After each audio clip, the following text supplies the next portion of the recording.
সম্মানিত উপস্থিতি, আমরা আর সময় নিতে পারছি না। এখন আপনাদের সামনে কথা বলবেন মরুবের একমাত্র ছেলে জনাব ইয়াজিদ শরীফ।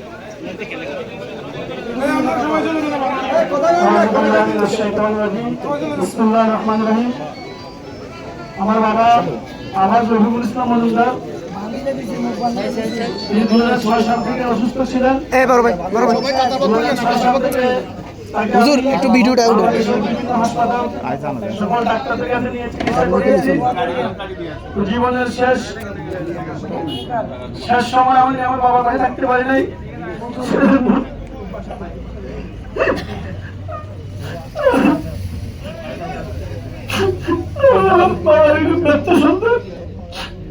আজকে জানা যায় যারা উপস্থিত হয়েছেন অনেক নেতৃবৃন্দ, সম্মানিত ওলামায়ে আমার এলাকাবাসী, পিছনে যান। কর্মকর্তাবৃন্দ, আসসালামু আলাইকুম। আমি সর্বপ্রথম প্রশাসনের প্রতি কৃতজ্ঞতা জানাচ্ছি যারা আমার বাবার জানাজা এবং দাফনে অংশগ্রহণ করার জন্য আমাকে সহযোগিতা করেছেন এবং সুযোগ করে দিয়েছেন। পাশাপাশি যারা এই জানাজা এবং দাফনে শরীক হওয়ার জন্য আমাকে প্রশাসনের প্রতি অনুরোধ জানিয়ে তাদের প্রতি আমি কৃতজ্ঞতা জানাচ্ছি।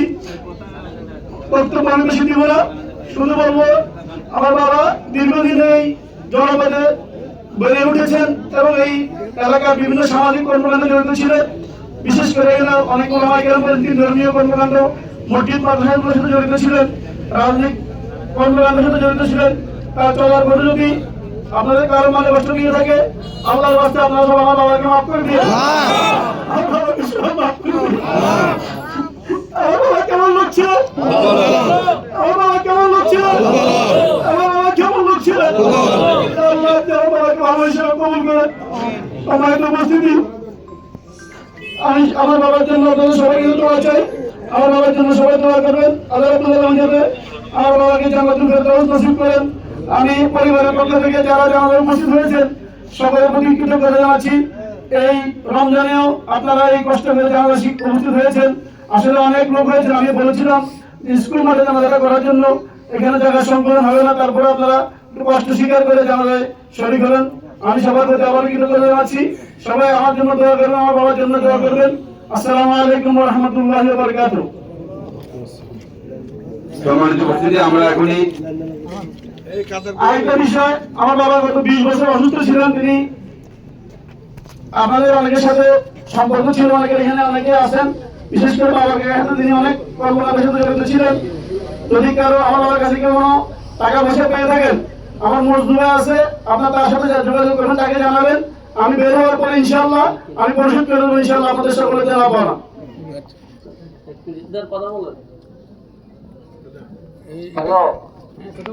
বলেন শাকির আরো 2 মিনিট দাও না। হ্যাঁ বলেন, লাইনে আছে। আচ্ছা আচ্ছা আচ্ছা, বলি দাও শাকির দাও না। চেয়ারম্যান বলেন বলেন, আপনি বলেন না, বলেন, শুনতে সবাই বলেন। শাকির বলেন তোমার মাইকে বলছো নি? জি জি জি। আচ্ছা আচ্ছা। প্রিয় এলাকাবাসী, আসসালামু আলাইকুম।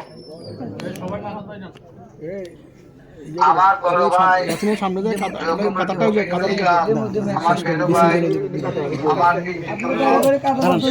আমার রাজনীতিক জীবনের অনুপ্রেরণা। উনি আমার জন্য আমার রাজনীতির পিছনে অনেক কষ্ট করেছেন। আজকে আমি পরশুরামের অনেক জানাজা শরীক হয়েছি, ধনী গরিব রাজনৈতিক নেতৃবৃন্দের দল বিরোধ, কিন্তু আজকে পরিস্থিতির কারণে আমি আমার বড় ভাইয়ের জানাজা শরীক হইতে পারছি না। আমি আমার এলাকাবাসীর প্রতি, সম্মানিত ওলামায়ে কেরামের প্রতি অনুরোধ করবো, আমার ভাইয়ের জন্য আপনারা দোয়া করবেন। আমার ভাই নিঃস্বার্থভাবে সমাজের কাজ করেছেন, কোনো এমন কিছু করেন নাই যার কারণে মানুষ ওনাকে কোনো অবস্থা ওনাকে মানুষ ভুলবে না, আমি বিশ্বাস করি। আমি পরশুরাম মাসির জন্য জীবনে অনেক খেদমত করার চেষ্টা করেছি, অনেক দিন ছিলাম। আপনারা আমাকে পরশুরামবাসী বারবার চেয়ারম্যান নির্বাচিত করেছেন, আমি আপনাদের প্রতি কৃতজ্ঞ। তবে আজকে বেশি কৃতজ্ঞ এই ফেনী একের নির্বাচনী এলাকার মাননীয় এমপি মজনু সাহেব, উনি কালকে মৃত্যুর খবর শুনে আমাকে ফোন দিয়েছেন, আশ্বস্ত করেছেন, সান্ত্বনা দিয়েছেন আমার ভাতিজা ইয়াসিনের মুক্তির বিষয়। এবং আমি আরো কৃতজ্ঞ আমাদের ট্রেনের মুরব্বী, এখন ট্রেনের একমাত্র মুরব্বী আমাদের জাতীয় ট্রেনের এমপি বিপি জামাল সাহেবের প্রতি আমি কৃতজ্ঞ। আমি কৃতজ্ঞ আমাদের পরশুরামের সাবেক পৌরসভার মেয়র আবু তাহের সাহেবের প্রতি আমি কৃতজ্ঞ। যারা যারা আজকে জানাজা এসেছে, রাজনৈতিক নেতৃবৃন্দ, সবার প্রতি আমি কৃতজ্ঞতা জানাচ্ছি। সবার কাছে অনুরোধ করছি, আপনারা আমার ভাইয়ের জন্য দোয়া করবেন। আসসালামু আলাইকুম। ঠিক আছে, ঠিক আছে। আমরা সকলে কাতার হয়ে যাই, সকলে কাতার হয়ে যাই। এখনই সকলে কাতার হয়ে যান, সকলে কাতার হয়ে যাবেন। আমরা সকলে কাতার হয়ে যাই, সকলে কাতার হয়ে যাই। এখনই মামা এদিক দিয়ে চলে গেল।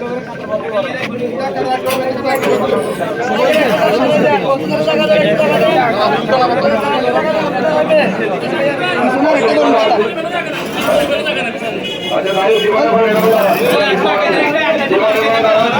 মরহুমের মৃত্যুতে আজকে জানা যায় অসংখ্য রাজনৈতিক ব্যক্তিগত মহিলা বিএনপি উপস্থিত হয়েছেন।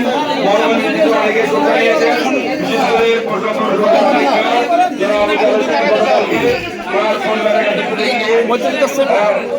আমাদের সাথে দেখা করেছেন এবং উনি কাজ থাকার কারণে ঢাকা গিয়েছেন, মরহুমের মৃত্যুতে শোক জানিয়েছেন। এভাবে আমরা অনেকেই আজকের এই জানা যায় উপস্থিত হচ্ছি। আমি পরিবারের পক্ষ থেকে ইব্রাহিম হুজুরকে দেওয়ার জন্য আমি পরিবারের পক্ষ থেকে অনুরোধ করছি। আসলে যদি একটু এখন জানাজা হয়ে যাবে। আমরা অনেকে এখানে উপস্থিত হয়েছি, আমরা হয়তো বা মরহুম আজকে শেষ বিদায় নিচ্ছে। অনেকে আপনারা অনেকে ওনাকে চেনেন, উপজেলা চেয়ারম্যান। উনি একজন খাঁটি আল্লাহ রাসূলের আশিক ছিলেন। পরশুরাম মাঠে যে একটি মাহফিল ছিল, আমি নিজে সচক্ষে দেখেছি, ব্যক্তিগতভাবে এই মাহফিলটার সাথে জড়িত ছিলেন বহু উলামায়ে কেরাম এবং বুঝের কারণে ওনার বাসায় আপনারা অবস্থান করেছেন। আল্লাহ পাক এই উসিলা ওনাকে যেন মাফ করে, এই রমজান উসিলা যেন মাফ করে জান্নাতের আলো মর্যাদা দান করেন। এগুলি জানা যাবে। একটু জায়গা খালি আছে, আপনারা যদি পারেন পাশ দিয়ে পিছনে চলে যাবেন। জানাজা পড়াবেন মরহুমের পরিবারের সিদ্ধান্ত অনুযায়ী উপজেলা মসজিদের সম্মানিত পিছনে যান, অনেক জায়গা খালি আছে, অনেক জায়গা খালি আছে। মেহরবানি করে একটু পিছনে যান, অনেক জায়গা খালি আছে। এই সামনের কাতারটা অর্ধেক ভাঙা কাতারটা ভাঙে ফেলুন, এই সামনের কাতারটা ভেঙে ফেলুন।